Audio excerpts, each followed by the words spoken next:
BJP में शामिल होने की खबरों के बाद चंपाई सोरेन ने पहली बार खुलकर अपना पक्ष रखा और अलग संगठन बनाने से साफ इनकार कर दिया। चंपाई सोरेन ने कहा, मुझे पीएम मोदी और अमित शाह पर भरोसा है।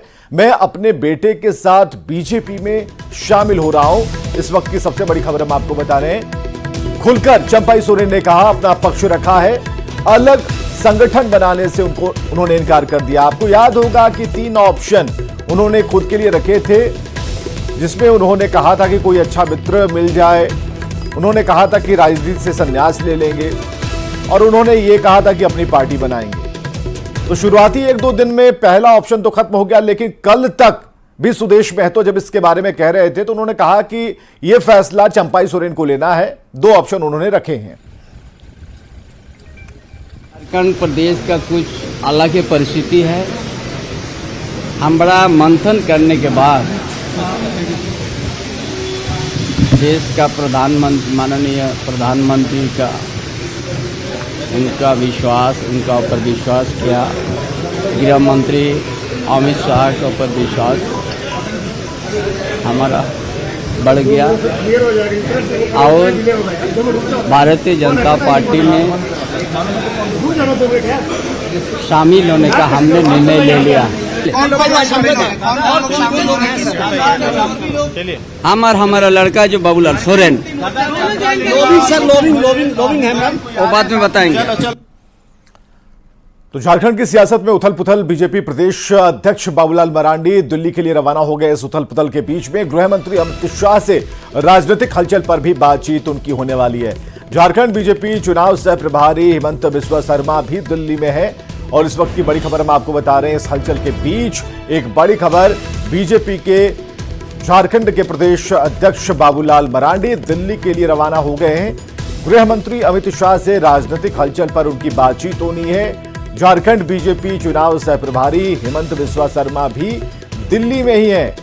तो कल जो तस्वीर आई थी जिसमें साफ तौर पर हिमंत बिस्वा शर्मा उस जगह पर बैठे थे जहां पर अमित शाह की मुलाकात चल रही थी। अमितेश हमारे साथ फोन लाइन पर है और अमितेश, ये जानकारी बहुत अब जरूरी है क्योंकि एक तरफ तो बिल्कुल पिक्चर क्लियर हो गई कि कहां झारखंड के पूर्व सीएम जा रहे हैं चंपाई सोरेन, लेकिन अभी राजनीतिक हलचल के बीच में बाबूलाल मरांडी कौन सी गतिविधि पर बात करने वाले हैं? देखिए, बाबूलाल मरांडी बीजेपी के प्रदेश अध्यक्ष हैं और विधानसभा चुनाव होने वाला है झारखंड में इसी साल में।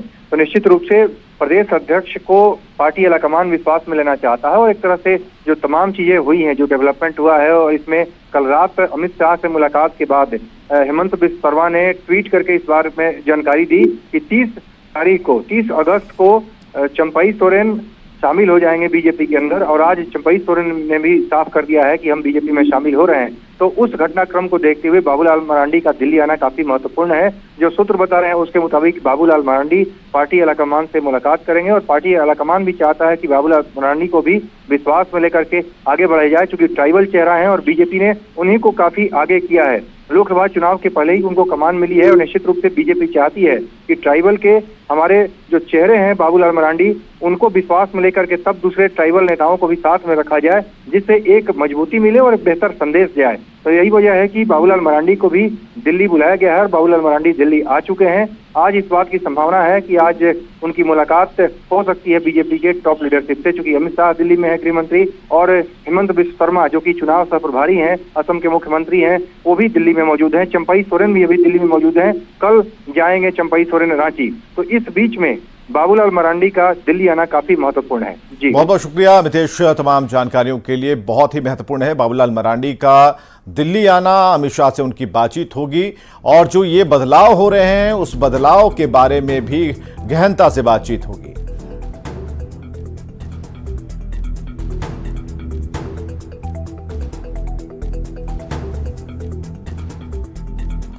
तो दिल्ली में अमित शाह से मुलाकात और फिर हिमंत बिस्वा शर्मा के एक्स पर पोस्ट से यह साफ हो गया है कुल्हान का टाइगर यानी कि चंपाई सोरेन 30 अगस्त को आधिकारिक रूप से बीजेपी में शामिल हो जाएंगे।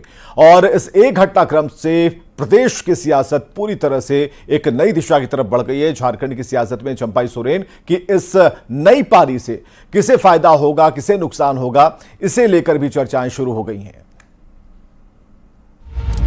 संन्यास हम बनेंगे, या संगठन को बनाएंगे या उसी रास्ते में अगर अच्छा दोस्त मिलेगा तो हम दोस्ती करेंगे।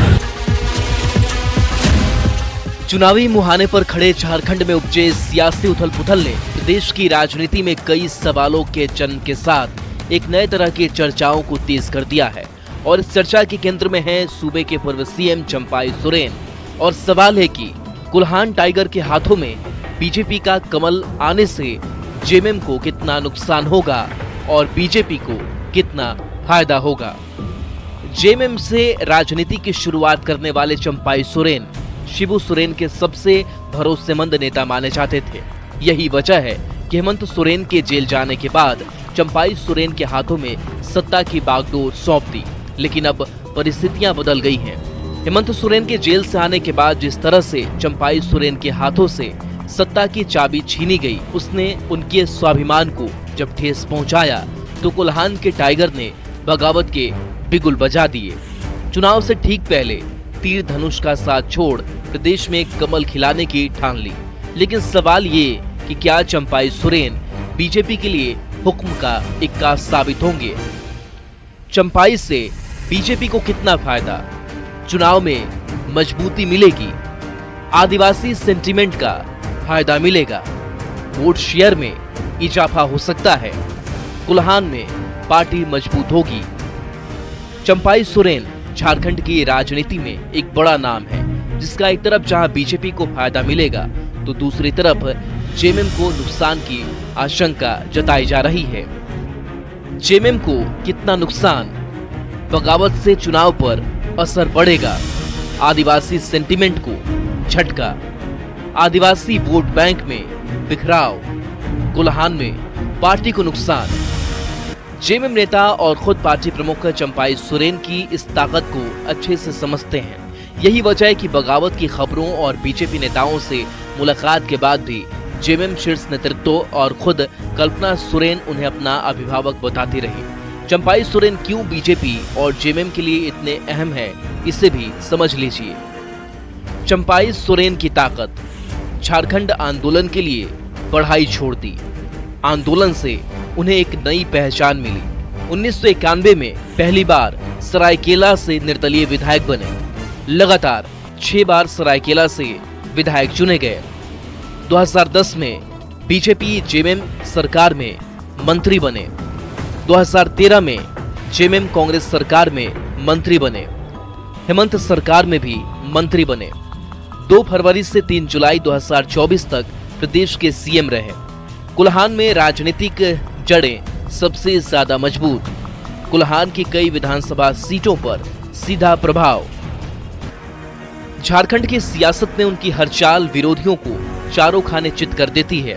खासकर कुल्हान क्षेत्र में उन्हें मात देना किसी के लिए भी आसान नहीं है। इसलिए उन्हें कुल्हान टाइगर के नाम से भी लोग पुकारते हैं।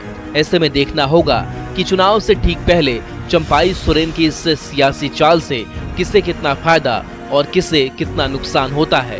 Bureau report, news 18।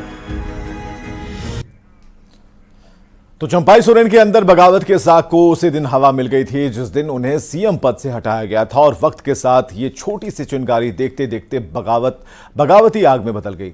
नतीजा ये हुआ कि 2 महीने के अंदर ही चंपाई ने अपनी अलग राह अपना ली। लेकिन ये पूरा घटनाक्रम कैसे अंजाम तक पहुंचा, देखिए।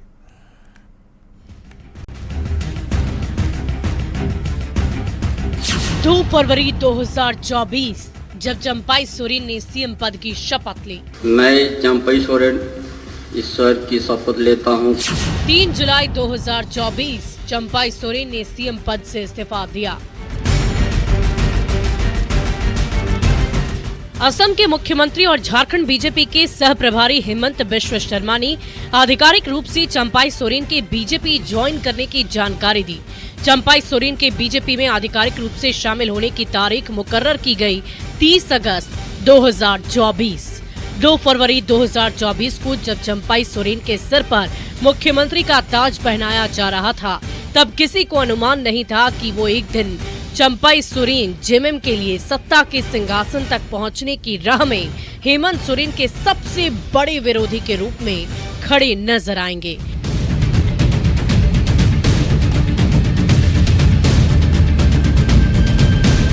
जेएमएम को मजबूत करने वाली चंपाई सोरेन ने बगावत का रास्ता उसी दिन अख्तियार कर लिया था जब 24 जून को हेमंत सोरेन ने जेल से छूटने के बाद सीएम के तौर पर पहले से तय चंपाई सोरेन के सारे कार्यक्रमों को रद्द कर दिया था और हुआ वही जिसका अंदेशा सभी को पहले से था।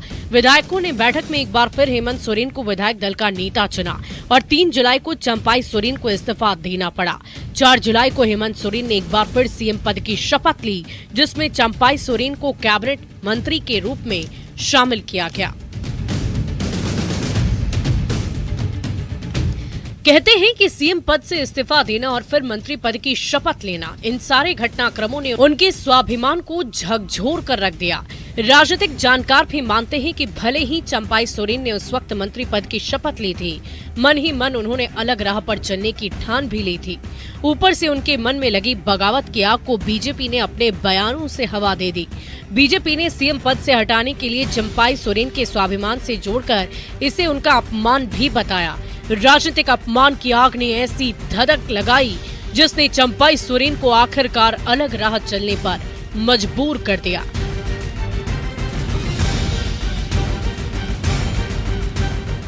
चंपाई सोरेन के मन में लगी बगावत की ये आग अगस्त आते आते ज्वालामुखी की तरह फूट पड़ी जिसने झारखंड की सियासत की पूरी दिशा ही बदल दी। वो लगातार बीजेपी नेताओं के संपर्क में रहने लगे। इस दौरान वो 2 बार दिल्ली दौरे पर भी गए, लेकिन ये रास्ता सीधे रांची से दिल्ली का नहीं था बल्कि वाया कोलकाता था, जहां उनकी मुलाकात गृह मंत्री अमित शाह से हुई और बीजेपी में शामिल होने का रास्ता साफ हो गया। और इसमें उनका साथ दिया असम के मुख्यमंत्री हेमंत बिश्व शर्मा ने, जिन्हें सह प्रभारी बनाकर पार्टी ने झारखंड भेजा था। चंपाई सोरेन के बगावत से झारखंड की राजनीति की दिशा को बदल दिया गया है, लेकिन उनके बगावत ने जेएमएम को अपनी रणनीति बदलने पर मजबूर कर दिया है। ऊपर से कहा ये जा रहा है कि आगामी चुनाव को देखते हुए बीजेपी चंपाई सोरेन को प्रदेश में पार्टी का बहुत बड़ा चेहरा बना सकती है। तो पूर्व सीएम चंपाई सोरेन के साथ जेएमएम विधायक लोबिन हेम्ब्रम भी 30 जुलाई को बीजेपी में शामिल होने वाले 30 अगस्त को। उन्होंने बताया कि वो लगातार चंपाई सोरेन से बातचीत कर रहे हैं और उनकी आगे की क्या रणनीति होगी इसे लेकर उन्होंने कई बातें बताई हैं और क्या कुछ कहा है देखिए। लोबिन हेम्ब्रम सीधे उनसे बात करेंगे। लोबिन दा, क्या आपकी बातचीत हुई चंपाई सोरेन से? देखिए, अगली बार जो माननीय चंपाई सोरेन जी दिल्ली जाते थे तो उन्होंने हमको फ़ोन पर बुलाया कि हम जा रहे हैं, थोड़ा सा आपसे बात करना। तो फिर हम वहाँ गए, जाने के बाद बात हुई और हमने पहले ही कर दिया था कि भाई हम तो बीजेपी में जाएंगे, आप क्या करिएगा नहीं करिएगा तो आप सोच विचार लीजिए। लेकिन नहीं, हम जा रहे हैं और सारा चीज़ तय करके हम आएंगे, फिर आपसे बात करेंगे। तो उस समय शायद कुछ बात नहीं बनी, लेकिन फिर भी कल परसों जो गए फिर हमसे बात हुई कि हम जा रहे हैं और थोड़ा सा वेट करिएगा, हम जा करके बात करके सारा चीज़ करते हैं। और आज पता चला कि 30 तारीख को शायद ज्वाइन करेंगे। तो हमारा भी 26 तारीख को हम सुन रहे थे लोगों के द्वारा कि 26 तारीख को आपका ज्वाइनिंग हो जाएगा। हम वेट एंड वॉच में थे, नहीं हुआ। तो अब तो सब कुछ क्लियर हो गया है, अब तो अमित शाह से मिल भी है, 30 तारीख को ज्वाइनिंग हुई है। आपकी बातचीत किनसे हुई है और किस तरह से हुई है?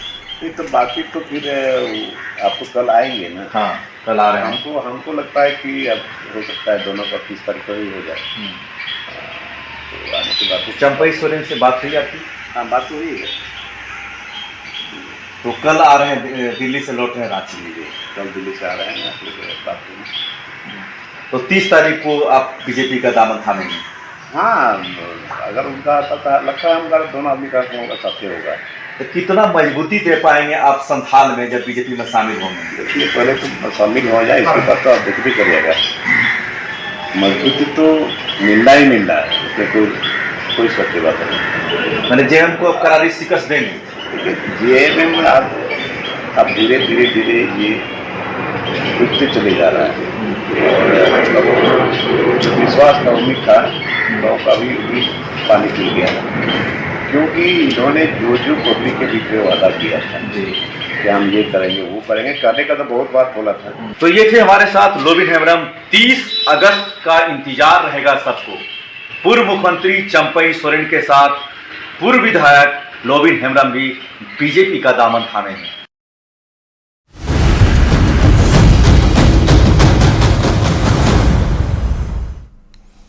और रांची से बड़ी खबर आ रही है। झारखंड में जारी सियासी हलचल के बीच सीएम हेमंत सोरेन से समीर मोहंती मिले हैं। हेमंत सोरेन के दुमका जाने से पहले समीर मोहंती की मुलाकात हुई है। मौजूदा राजनीतिक हालात पर चर्चा हुई है और कांके रोड स्थित आवास पर यह मुलाकात हुई है। यह मुलाकात काफी अहम मानी जा रही है और बड़ी खबर इस वक्त की हम आपको बता रहे हैं रांची से, जहां सियासी हलचल के बीच मुख्यमंत्री हेमंत सोरेन से समीर मोहंती की मुलाकात हुई है और दुमका जाने से पहले ही समीर मोहंती ने उनसे मुलाकात कर ली। मौजूदा राजनीतिक हालात पर चर्चा हुई है और ये मुलाकात कांके रोड स्थित आवास पर हुई। आगामी विधानसभा चुनाव में कांग्रेस की टिकट की दावेदारी करने वाले दावेदारों की सूची लंबी होती जा रही है। धनबाद के 6 विधानसभा सीट के लिए अब तक 20 कांग्रेसी नेताओं ने अलग अलग विधानसभा से दावेदारी करते हुए जिलाध्यक्ष संतोष सिंह को आवेदन सौंपा है। जिलाध्यक्ष संतोष सिंह ने बताया कि आवेदन लेने की अंतिम तिथि 28 अगस्त है और इसके बाद सभी आवेदन प्रदेश नेतृत्व को भेज दिए जाएंगे। धनबाद विधानसभा क्षेत्र संख्या 40 से आज मैंने अपना आवेदन जिला कांग्रेस अध्यक्ष संतोष जी को सुपुर्द किया हूं। 5 से अभी तक 12 लोगों ने आवेदन किया और आज जिन लोगों ने आवेदन किया है उसमें झारखंड प्रदेश कांग्रेस के विशेष आमंत्रित सदस्य अशोक सिंह, उन्होंने भी किया है। लोगों का नाम जिला कांग्रेस की तरफ से संलग्न करने के लिए बाघमारा से हुआ है 4 लोग और इसके पहले बाघमारा से देखिए, हम बाघमारा विधानसभा से तैयारी कर रहे हैं। अगर पार्टी हमको उस काबिल समझती है, हमको टिकट देती है, जन समर्थन के साथ हम बाघमारा विधानसभा से चुनाव लड़ेंगे। वर्तमान में पत्नी जिला परिषद है, जिला परिषद के सदस्य हैं। आगामी विधानसभा की तैयारी में कांग्रेस जुट गई है। कांग्रेस नवनियुक्त प्रदेश अध्यक्ष केशव महतो कमलेश 1 दिवसीय दौरे पर हजारीबाग पहुंचे, जहां उन्होंने कार्यकर्ताओं को जीत का मंत्र दिया। कहा कि 28 अगस्त के बाद किसी भी आवेदन पर विचार नहीं किया जाएगा। है अपने बूथ को मजबूत करें, अपने बूथ पर विजय श्री प्राप्त करें। विधानसभा पर आपकी विजय निश्चित है। कांग्रेस के कोई जुआ नाराज नहीं है, केवल जेएमएम की सरकार से नाराज है। जेएमएम की सरकार से भी नाराज नहीं है।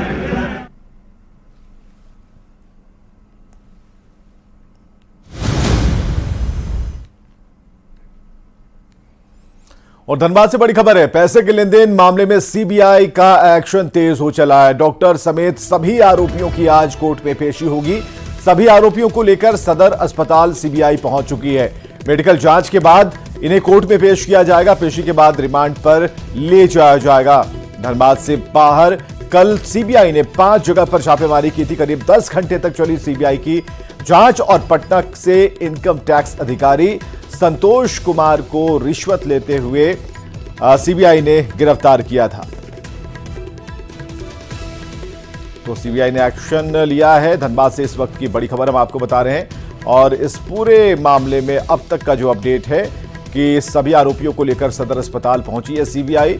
मेडिकल जांच के बाद उन्हें कोर्ट में पेश किया जाएगा और पेशी के बाद रिमांड पर लेने की बात होगी। धनबाद से बाहर कल सीबीआई ने 5 ऐसी जगहों पर छापेमारी की थी जहां सीबीआई को संदेह था और करीब 10 घंटे तक ये सीबीआई की जांच चली, छापेमारी चली। पटना से इनकम टैक्स अधिकारी संतोष कुमार को रिश्वत लेते हुए सीबीआई ने गिरफ्तार किया था। संतोष कुमार की गिरफ्तारी के बाद सीबीआई ने ये कार्रवाई की है और जो भी आरोपी हैं उन्हें मेडिकल जांच कराने के लिए अस्पताल पहुंची है और उसके बाद कोर्ट में पेश किया जाएगा और पेशी के बाद रिमांड पर उन्हें लिया जाएगा। तो सीबीआई का एक्शन, डॉक्टर समेत सभी आरोपियों की आज कोर्ट में पेशी होनी है। और संजय गुप्ता हमारे साथ फोन लाइन पर। संजय, क्या अपडेट है? फिलहाल जो 4 लोगों को यहाँ पर गिरफ्तार करके लाया गया है, जिसमें से एक दिल्ली कंपनी के प्रबंधक गोपाल सिंह है, अशोक चौरसिया है और इसके साथ ही डॉक्टर प्रणव पूर्वे और एक असगर अली अंसारी है।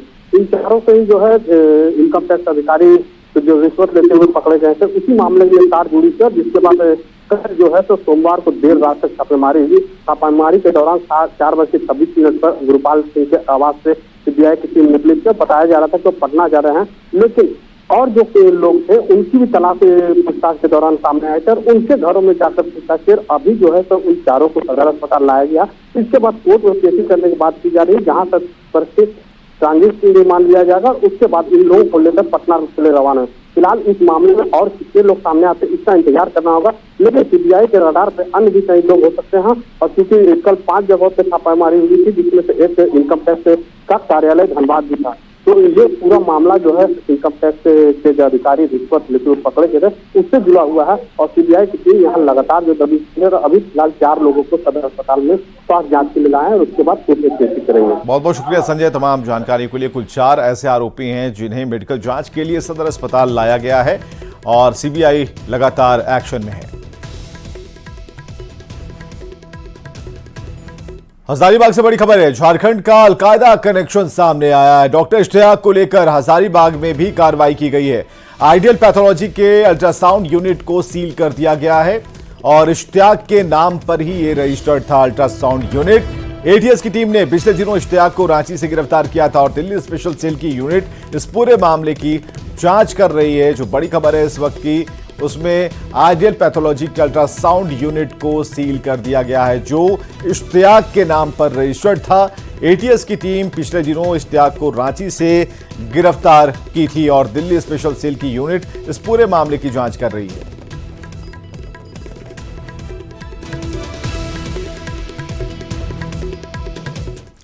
और गुमला से बड़ी खबर है, कंस्ट्रक्शन कंपनी के कैंप पर हमला हुआ है। कंपनी के कैंप पर उग्रवादियों ने हमला कर दिया, कई वाहनों में तोड़फोड़ की है और कर्मचारियों को पीटा भी है। निर्माण कार्य बंद रखने की चेतावनी दी गई है।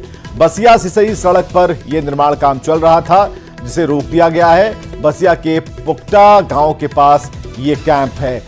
तो कुल मिलाकर इस वक्त जो बड़ी खबर है, गुमला से कंस्ट्रक्शन कंपनी के कैंप पर हमला किया गया और बताया जा रहा है कि उग्रवादियों ने यह हमला किया था, कई वाहनों में तोड़फोड़ की है, कर्मचारियों को पीटा है और जो निर्माण कार्य चल रहे थे उसे रुकवाया है, चेतावनी दी है। बसिया सिसई सड़क का ये निर्माण कार्य चल रहा था, जो तस्वीरें आप देख पा रहे हैं। और यहां रुकेंगे ब्रेक के लिए।